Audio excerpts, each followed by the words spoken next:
Hello SSC 25/এইচএসসি 27 batch. So HSC 27 batch তোমরা মনে হয় আমার চেয়ে প্রায় 6 বছর ছোট। মোটামুটি দিন দিন লাগতেছে বুড়ি হয়ে যাইতেছি। তোমরা হয়তো ভাবতে পারো আপু এরকম ফেস না দেখে এরকম আলু সেজে কেন ভিডিও করতেছে। কারণ হইলো অনেক সময় পুরো দেখা যায় যে ক্যামেরার সামনে অনেক ড্রেস আপ গেট আপ অনেক কিছুর ব্যাপার থাকে, বাট আমি এখন সেই হ্যাপাটা নিতে চাইতেছি না। তো মনে হলো যে এটা সবচেয়ে ভালো অল্টারনেটিভ নিজের ওপিনিয়ন জানানোর। মাইট বি ফানি, বাট যা আমি বলবো এখন ওগুলো হয়তো তোমাদের কাজে লাগতে পারে। ফার্স্ট অফ অল যেটা আমি তোমাদেরকে একটা খুবই ক্লিন কাট কিছু অ্যাডভাইস দিব বড় বোন হিসেবে, not any coaching owner or any কিছু থাকে না যে কোচিং ব্যবসায়ী হিসেবে কোনো অ্যাডভাইস দিতেছি না। সেটা হলো তোমাদের মাত্র এসএসসি শেষ হয়েছে, রাইট? স্কুল লাইফের শেষ, বোর্ড পরীক্ষা, এবং সামনে তোমরা এইচএসসিতে আসতেছো। এসএসসি আর এইচএসসির মধ্যে সবচেয়ে বড় পার্থক্য হলো এতদিন তোমরা বোর্ড বই পড়ছো, বাট এইচএসসিতে এখন তোমাদের কোনো বোর্ড বই থাকবে না। তোমাদের এখন এত এত বেশি প্রেশার থাকবে, তোমরা দেখবে একটা সাবজেক্টের এতগুলো কইরা বই। দেন যে প্রবলেমটা হবে সেটা হলো কোচিং। এতদিন দেখা গেছে তোমরা সবাই মায়ের আঁচলের তলে এলাকার পাড়ার কোনো কোচিং করছো, বাট এখন হঠাৎ করে তুমি কোচিংয়ের সমুদ্রে প্রবেশ করবা, দেখবে অনলাইনে অনেক কোচিং আছে, অনেক জায়গা আছে। তো তোমার মনে হবে আমি কোনটা ফালায় কোনটা করব। তো এইসব জিনিস কথাবার্তা সাইডে রেখে প্রথম যে কথাটা আমি বলবো সেটা হলো তোমার সামনে যখন তুমি এইচএসসিতে ঢুকবা, there is no rest or going back. কলেজে ঢুকতে দেখবা ইয়ার চেঞ্জ, ইয়ার ফাইনাল পরীক্ষা, pre test and after that admission. So সামনের 2.5 বছর তোমার ব্যাক টু ব্যাক একটা hectic schedule. So this is the last holiday you can say, যেটাতে তুমি এনজয় করতে পারো।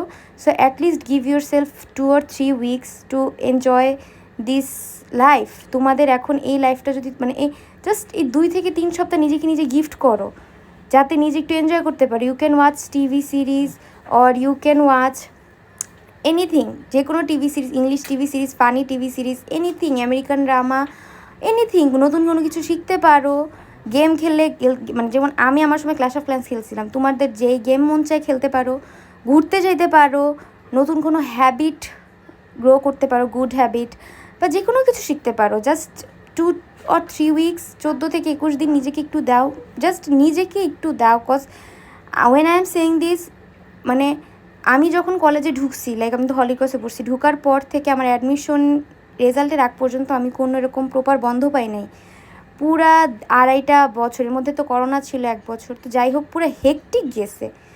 সো বিফোর ইউনো একেবারে কোচিংদের কাছে নিজেকে সমর্পণ করে দেওয়ার আগে নিজের জন্য কয়েকটা দিন বাঁচো, নিজে কয়েকটা দিন এনজয় করো। Your coaching can wait, your study can wait now, you are actually on a vacation, ঠিক আছে?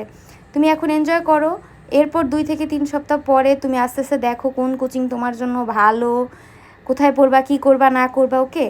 আর আরেকটা কাজ মিনওয়াইল যেটা করতে পারো, যদি তোমাদের অনেক ইচ্ছা হয়, অনেকে হলিক্রস, নটর ড্যাম এগুলোর জন্য প্রিপারেশন নিতে চায়, ওকে, সারাদিনের হয়তো 2 থেকে 3 ঘন্টা ওইখানে সময় দাও। যেহেতু কলেজ প্রস্তুতিটা এই ছোট্ট সময়ের মধ্যেই নিতে হবে।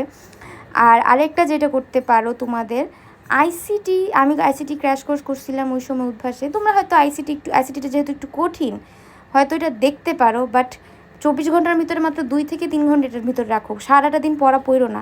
এখনই HSC advance course, science course, crash science course, এগুলোতে ঢুকো না। আমি নিজেও ঢুকি নাই, অ্যান্ড আই এম গ্ল্যাড আমি ঢুকি নাই। আমার এখন প্রাউড ফিল হয় আমার ওই ডিসিশনের প্রতি। আমি জাস্ট আইসিটির ক্র্যাশ কোর্স করছি আর হলিক্রসের জন্য একটু কোচিং করছিলাম, এবং ওইটা আমি সারাদিন করতাম যে তাও না, 2 থেকে 3 ঘন্টা মাঝে মাঝে সময় দিতাম, একদিন পর একদিন এরকম। হলিক্রস নটরডেমে যারা চান্স পায় বেশিরভাগই এমনিই চান্স পায়, খুব একটা কোচিং করা লাগে না, কয়েকটা পাওয়া যায়, কয়েকজন কোচিং করা খারাপ যে তা না, অনেকের লাগে, গাইডলাইন লাগে। তো যাই হোক এটা, আর যেটা বলতেছি যে তুমি সামনে এইচএসসিতে প্রত্যেকটা দিনই পড়বা, প্রত্যেকটা দিনই কোচিংয়ের ক্লাস করবা। সো 2 থেকে 3 সপ্তাহ নিজের জন্য দাও please, trust me, you will thank me. And আরেকটা জিনিস যেটা সবচেয়ে হাসি লাগছিল, আমি যখন হলিক্রসে প্রথম ফার্স্ট ও সেকেন্ডে আমি কলেজে ঢুকে শুনি সবাই জৈব যৌগ শেষ করে ফেলছে, কেমিস্ট্রি বই ফার্স্ট পেপার সেকেন্ড পেপার কী জানি শেষ করে ফেলছে। আমি তো এত প্যানিক খাইছি, আই ওয়াজ লাইক, আমি তো পুরোটা ছুটি আরামে কাটাইছি, এখন আমার কী হবে? ট্রাস্ট মি, কলেজে যখন প্রথম পরীক্ষা হয় ওরা সবাই মোস্ট অফ দেম ফেল করছে, এবং এটা অনেক বড় আয়রনি ছিল। I am not discouraging studying, but ভাই সময়ের জিনিস সময় করো, অসময় করে তো লাভ নাই না। লাইফে সবসময় তুমি পাবা না এরকম এক মানে স্ট্রেস ফ্রি একটা এনজয়েবল মোমেন্ট। লাগলে বাবা মাকে বুঝাও যে give me some time and then enjoy the vacation. Okay, enough ranting for today, bye. মাঝে মাঝে ভাবছি এভাবে ভিডিও করবো।